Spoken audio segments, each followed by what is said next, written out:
Hello and welcome to this video on section 6.3 Truth Tables for Propositions Part 4. This is our fourth and last of the video on this section.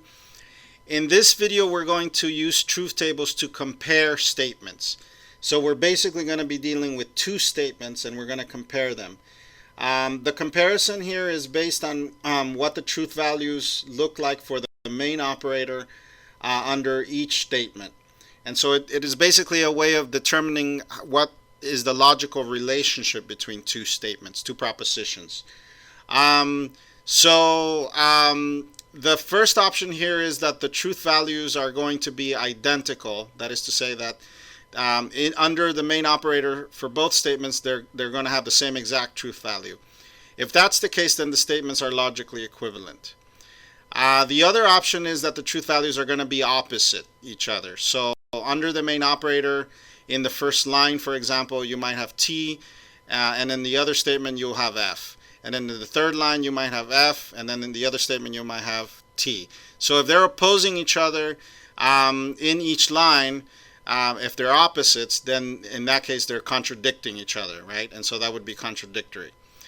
The third possibility here is the one in which there is at least one line in which the truth tables are both true. And if it is the case that there is at least one line in which both the truth values are true, then that is a consistency. So those would be consistent. And then the fourth and final possibility here is the case in which there is no such line on which the truth values are both true. And so that would be an inconsistency. Okay, so those are the four options. What we have here now is two statements, and we're going to apply these options to compare these two. So what we have to do, obviously, first is compute everything and then find out what we have under the main operator. Let's start with the one on the left. If B, then Q. Okay, so notice that that's implication. So let's compute the values under the horseshoe. If true, then true is true. If true, then false is false. If false, then true is true. And if false, then false is true. Okay, so under the main operator here, which I'll do in red here, we have TF, TT. That's our result for our first statement. Notice also that I've just followed the rules here for building a truth table, but notice also that in the second statement here, what I've done is I've copied and pasted the truth values under the B. So notice that the truth values under the B are identical, right? It's TTFF. And that's because we should stay consistent with those truth values, right? And then the same thing is true under the Q, right? We have TF, TF, which is what we have under the Q over here on the left. So what we're doing here is basically keeping the same exact truth values under the simple propositions. Okay, and once we have those distributed, we could compute everything, right? Okay, let's do the computation here for B and not Q. Okay, well, this is a conjunction which has a negation. So remember, in order to compute that, we do have to figure out the negation first. Well, that's easy because it's the opposite of whatever value we have there, right? So in the first row we have T, so the opposite would be F. In the second one we have F, so the opposite would be T. In the third we have T, so the opposite would be F. And in the fourth we have F, so the opposite would be T, right? Okay, that's our negation. Let's make that in, we could do it either in blue or green. Let's make it in blue.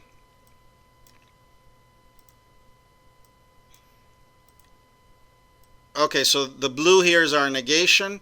So now we could do the conjunction, right? Because we have both conjuncts figured out. And so that's the truth function table over here in the conjunction.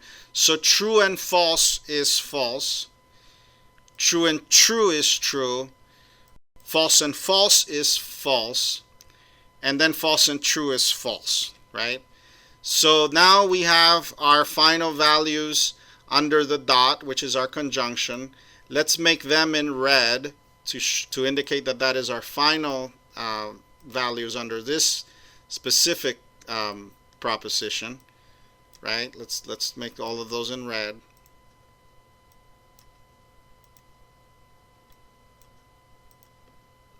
Okay, and now we have what we want in order to make the comparison. Okay, so what do we have here? Well, we have a case in which the truth values are opposite, right? Notice that in the first line here, we have for the if B then Q, we have T, and for the B and not Q, we have F. Second line, we have F on the right proposition, and a T, a true on the I'm sorry, an F on the left proposition, and a T on the right proposition. In the third row, we have, in the third line, we have T, and then we have F on the right proposition, and then in the fourth row, we have T and then an F. So they're contradicting each other, right? One is, where one is true, the other one is false. So this would be a contradictory. So that would be our final answer. They're contradictory.